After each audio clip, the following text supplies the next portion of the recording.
जय हिंद प्यारे साथियों, आप सभी का एक बार फिर से स्वागत है जीके मिलेनियर्स में। आइए हम बात करने वाले हैं आज। बात करेंगे कुछ इम्पोर्टेंट नोटिस के बारे में। हालांकि ये सब चीज़ आपको पहले से पता होगा, क्योंकि हम जानते हैं कि कैबिनेट का कल मीटिंग हुआ था, जिसमें से कुछ विधेयकों की कह सकते हैं कि स्वीकृति मिली है। उन सभी विधेयक के बारे में तो आपको बहुत ज़्यादा तो नहीं, लेकिन उसमें से कुछ ऐसे चीज़ थे जिसके बारे में आपको जानना थोड़ा सा आवश्यक है। जिसमें से बोला गया कि निजी क्षेत्र में लोकल को 75% तक आरक्षण, यानी कह सकते हैं कि जो भी निजी क्षेत्र होंगे उसमें से यहाँ के जो लोकल व्यक्ति होंगे उनको 75% तक आरक्षण देने की बात की गई है। साथ ही साथ इसके अलावा बेरोजगारों को हर माह 5,000 तक भत्ता, यानी बेरोजगारी भत्ता, क्योंकि आप सभी को पता है कि रोजगार तो मिला नहीं, तो चलो रोजगार के जगह पे बेरोजगारी भत्ता ही मिल जाए। तो रोजगार तो मिला नहीं है, तो रोजगार की जगह पे आपको रोजगार भत्ता दिया जा रहा है। अब दिया जा रहा है, इसके लिए भी कुछ कंडीशन है। उन सभी चीज़ों को हम देख लेते हैं कि किसे किसे मिलेगा, क्या सभी लोगों को मिलेगा। तो ये सभी चीज़ को हम थोड़ा सा समझते हैं कि आखिर में किस व्यक्ति को जो वो बेरोजगारी भत्ता जो है वो दिया जाएगा। तो सबसे पहले इसमें कंडीशन आपको दो चीज़ समझना है कि या तो वो व्यक्ति या तो ग्रेजुएशन पास हो, या तो ग्रेजुएशन हो, या तो फिर उससे ऊपर, यानी ग्रेजुएशन, पोस्ट ग्रेजुएशन, इसके कम से कम जो है वो कम से कम आपका डिग्री जो वो ग्रेजुएशन पास आउट होना चाहिए। तभी आपको कह सकते हैं कि बेरोजगारी भत्ता जो वो दिया जाएगा। इसमें बोला गया था कि ग्रेजुएशन को 5,000 और जो पीजी किए हुए हैं, यानी कह सकते हैं कि जो पीजी पोस्ट ग्रेजुएशन जो किए हुए हैं उनको जो है वो 7,000 रुपया मिलेगा। तो इसमें हर माह की बात की गई है, लेकिन ये देखने वाली बात होगी कि आगे ये क्या करते हैं क्या नहीं। अभी तो बोला जा रहा है सिर्फ, लेकिन इसके लिए आवश्यक है कि अब आप जो अभी तक ऑनलाइन नहीं किए हुए, क्योंकि कई लोग ऐसे होंगे जो अपने प्रखंड में ऑफलाइन इसका फॉर्म जमा किए होंगे, तो कई लोग ऐसे होंगे जो अपने प्रखंड में इसका ऑफलाइन जो वो फॉर्म जमा किए होंगे। तो उनसे हम कहना चाहेंगे कि आप अगर कहीं ऑनलाइन नहीं किए हुए तो एक बार ऑनलाइन भी जरूर कर दें। ऐसे में होता क्या कि ऑफलाइन में जो आपका फॉर्म है वो पता नहीं कहाँ पे होगा या नहीं होगा, कहाँ पे फेंका गया होगा, ये भी गारंटी नहीं है। तो इसलिए आप इसे ऑनलाइन कर दें। एक बार ऑनलाइन करने के बाद क्या है कि आपको ये कह सकते हैं कि एक अच्छे तरह से सबमिट हो जाएगा, जो कि आपके कह सकते हैं कि आपका जो भी रिकॉर्ड है वो सारा वहाँ पे चला जाएगा। तो ऑनलाइन के माध्यम से कोई भी चीज़ जो वो ज़्यादा थोड़ा सा सुरक्षित होता है, इसलिए आप ऑनलाइन कर लें। और जो ऑनलाइन नहीं किए हुए वो, हालांकि इसके डेट जो वो लास्ट डेट तो कोई फिक्स ऐसा नहीं किया गया कि आपको इतना ही दिन तक आपको करना है। तो जिसके पास कह सकते हैं कि अभी तक अगर ऑनलाइन नहीं किए हुए हैं तो वो ऑनलाइन करवा ले, और जो ऑनलाइन किए हुए हैं वो तो चलिए अच्छी बात है, और जो नहीं किए हुए हैं वो भी ऑनलाइन कर ले। इसके लिए साइट आपका है झारखंड रोजगार। झारखंड रोजगार आप इस सर्च करेंगे, झारखंड रोजगार आप गूगल में सर्च करेंगे, झारखंड रोजगार में सर्च करेंगे तो वहाँ पे आपको ये चीज़ खुल जाएगा। और झारखंड रोजगार में आप जा करके सबसे पहले आपको क्या है कि वहाँ पे रजिस्टर करना होगा, यानी अपना नंबर वेरीफाई करवाना पड़ेगा। उसके बाद रजिस्ट्रेशन करवाना है। रजिस्ट्रेशन करवाने के बाद क्या है कि आपको उसमें लॉगिन होना है, यानी उसके बाद आप में उसमें कह सकते हैं कि कुछ कुछ ऐसा कंडीशन है जो कि मांगा जाएगा, कुछ कुछ डिटेल आपको देना है। तो उन सभी डिटेल को आप वहाँ पे भरेंगे। जैसे आपको सारे डॉक्यूमेंट जो वो अपलोड करना होता है, फ़ोटो अपलोड करना पड़ेगा, कितने कितने मार्क्स हैं किस में, वो सारी चीज़, अपना जो भी एड्रेस है वो सभी चीज़ डालना होगा। साथ ही साथ ये सभी चीज़ जो है वो डॉक्यूमेंटेशन, क्वालिफिकेशन डिटेल है वो सभी डालना होता है। उसके बाद वहाँ पे क्या कि जितने डॉक्यूमेंट है आपके वो अपलोड होगा। आपका रेसिडेंशियल होगा, कास्ट अगर है तो कास्ट होगा, ये सभी चीज़ जो वहाँ पे अपलोड होगा। उसके अलावा बैंक डिटेल आपसे मांगा जाएगा। बैंक डिटेल यानी जिसमें अब अगर आपका पैसा अगर कहीं भेजा जाता है तो आपके किस अकाउंट में पैसा आएगा, तो उसके लिए आपको अकाउंट डिटेल भी वहाँ पे मांगा जा रहा है। तो उन सभी चीज़ों को आप भर लेंगे अच्छे से, उन सभी चीज़ों को भर लेंगे। यानी अकाउंट डिटेल भी आपको मांगा जा रहा है तो अकाउंट डिटेल भी डाल देंगे, ताकि जो पैसा आपको डाला जाएगा वो उसी अकाउंट में डाला जाएगा। ध्यान रखिए वैसे अकाउंट दे जो आपका कह सकते हैं कि चालू अकाउंट हो, ऐसा नहीं कि बहुत दिन से बंद पड़ा हुआ अकाउंट है वो हम दे दें। तो ऐसे अकाउंट आप इसमें अकाउंट नंबर डालें जिसमें कह सकते हैं कि आपका अकाउंट जो वो चल रहा है। साथ ही साथ इसमें एक और चीज़ बोला गया है कि 30,000 रुपये तक की नौकरी में यह व्यवस्था लागू होने की संभावना है। यानी व्यक्ति अगर 30,000 रुपये तक की अगर प्राइवेट जॉब भी कर रहा है तब भी कह सकते हैं कि ये लोगों को जो है वो पैसा जो है वो मिल सकता है। तो अभी तो ये बोला गया है, अब देखने वाली बात होगी। हालांकि इसमें तो कई सारे लोग हैं जो इसमें अप्लाई अभी तक कर चुके हैं, तो अब देखिए क्या होता है। लेकिन कुछ भी हो, जो आपका काम है कम से कम ये करके रखना चाहिए। तो आप ज़रूर ऑनलाइन करें, क्योंकि ये अंतिम अवसर है। हो सकता है कि आप कुछ जो है वो कुछ धीरे धीरे शॉर्ट लिस्टेड होना शुरू हो जाएगा, क्योंकि जितने ऑनलाइन हुए हैं वहाँ से क्या कि शॉर्ट लिस्टेड होना शुरू हो जाएगा, और वहाँ से शॉर्ट लिस्टेड होकर के और जो है वो कुछ लोगों को कह सकते हैं कि अलग अलग टाइम पे इसको भेजना भी शुरू कर देगी। इसीलिए अगर आप ऑनलाइन नहीं किए हुए तो ऑनलाइन इसे ज़रूर कर लें। आइए हम देखते हैं कि इन सभी चीज़ों के बारे में थोड़ा सा हम डिटेल से पढ़ लेते हैं।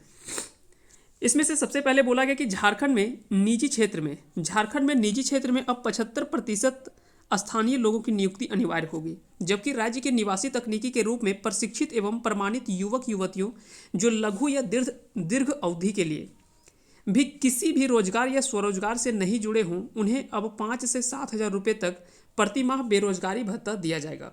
अब 5 या 7 हज़ार है तो इसके बारे में हम पहले डिटेल कर चुके हैं कि 5 हज़ार जो वो ग्रेजुएशन के लिए, यानी जो ग्रेजुएशन पास आउट हैं उसके लिए 5 हज़ार की व्यवस्था की गई है, और जो पोस्ट ग्रेजुएशन यानी जो पीजी भी कर चुके हैं तो उसको जो वो 7 हज़ार रुपये देने का बात किया गया है इसमें।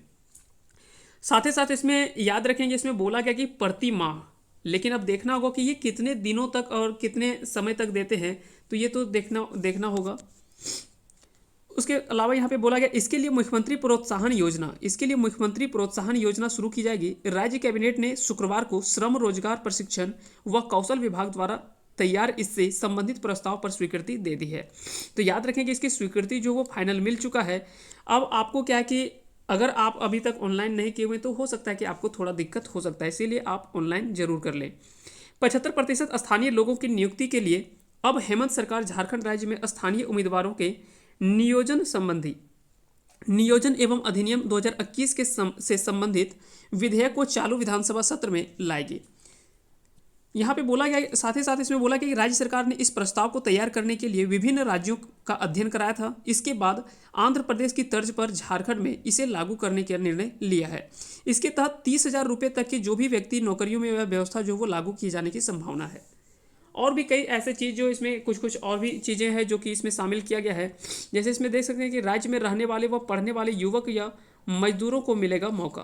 तो इसमें से बोला गया कि जो भी राज्य के लोग हैं उनको मौका मिलेगा। साथ ही साथ यहाँ पे कुछ कंपनी ऐसे कंपनी हैं, वहाँ पे भी बोला गया कि अगर जो हमारे राज्य के अगर कहीं किसी लड़का या लड़की का अगर कहीं जॉब होता है उसमें, और अगर कह सकते हैं कि उसके पास उतना एक्सपीरियंस नहीं है जो आपको चाहिए, यानी जो कंपनी को एक्सपीरियंस चाहिए उस आधार पर अगर कहीं उतना नहीं है, या तो कह सकते हैं कि उतना प्रशिक्षण उसके पास नहीं है, तो वहाँ पे क्या कि इसमें बोला गया कि कंपनी जो वो उसको प्रशिक्षण दिलाएगी। अब ये देखना होगा कि ये कागजों तक ही सीमित सत्य है या तो फिर आगे भी इस पर कुछ काम होता है। तो ये सभी चीज़ तो आने वाले समय में पता चलेगा कि आगे ये किस तरह से कार्य करते हैं।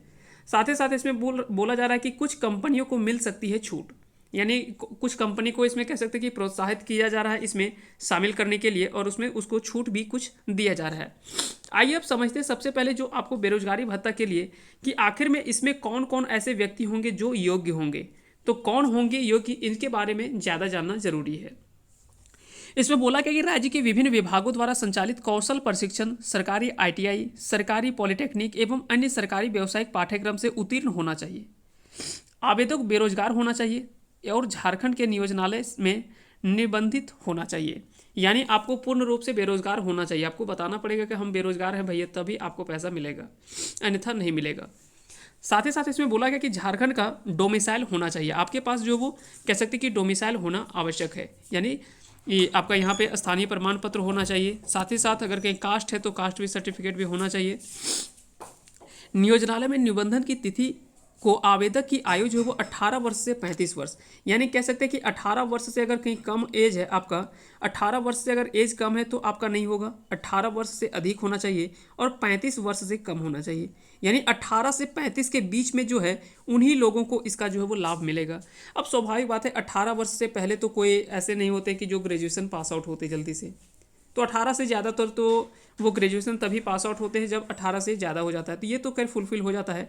लेकिन 35 वर्ष के बाद जो है वो ये आपको नहीं मौका मिलेगा, यानी 35 वर्ष के बाद उसे जो है वो बेरोजगारी भत्ता नहीं दिया जाएगा। तो ये आपको एज याद रखना है कि 18 से लेकर 35 वर्ष तक इसका जो वो लाभ मिलेगा व्यक्तियों को। साथ ही साथ इसमें आगे बोला गया कि SC ST SC की उम्र सीमा में नियमानुसार छूट मिलेगी, यानी कह सकते हैं कि SC ST के लिए इसमें कुछ छूट जो वो उम्र में दिया गया है, यानी कुछ उसे अधिक उम्र तक भी उसे मिल सकेगा। बेरोजगारी भत्ता पाने के लिए आवेदक के आवेदन का पर जिला स्तरीय समिति द्वारा जांच की के बाद ही निर्णय लिया जाएगा। यानी कह सकते हैं कि अगर आप इसमें अप्लाई करते हैं तो ऐसा नहीं कि आप डायरेक्टली बोल देंगे कि हम बेरोजगार हैं, आपको पैसा दे दिया जाएगा।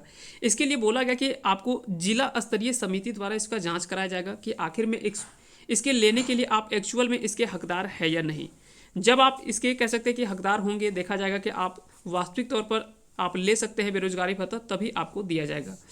तो इन सभी चीज़ों को देखना होगा आगे। चलिए, तो कुछ यही था इन सभी चीज़ों को। बाकी की ये गिना रहे हैं कि जो हमने वादा पूरा किया था तो वो करके दिखाया।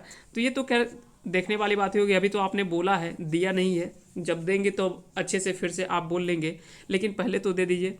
लेकिन इससे भी ज़्यादा इम्पोर्टेंट है कि अगर इसके जगह पे आप 5,000 जो बेरोजगारी भत्ता देने की बात कर रहे हैं, अगर इसके जगह पे अगर आप 5,000 जॉब देते थे, 5,000 अस्थाई जॉब देते थे, तो वो कहीं ना कहीं इससे ज़्यादा बेहतर होगा या इससे ज़्यादा बेहतर होता।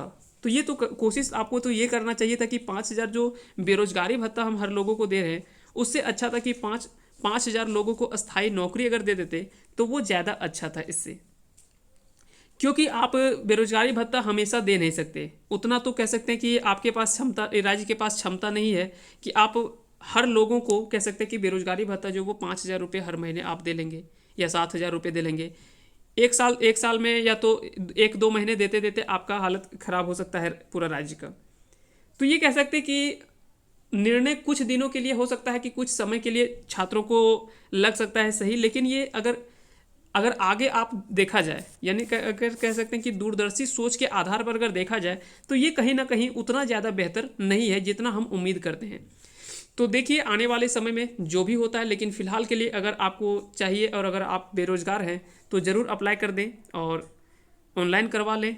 हो सकता है कि आपको भी जो भी मिले पैसा, तो ना के जगह पे कुछ तो कहावत है जैसे कि ना मामा के जगह पे काना मामा ही अच्छा। तो उतना तो कम से कम है।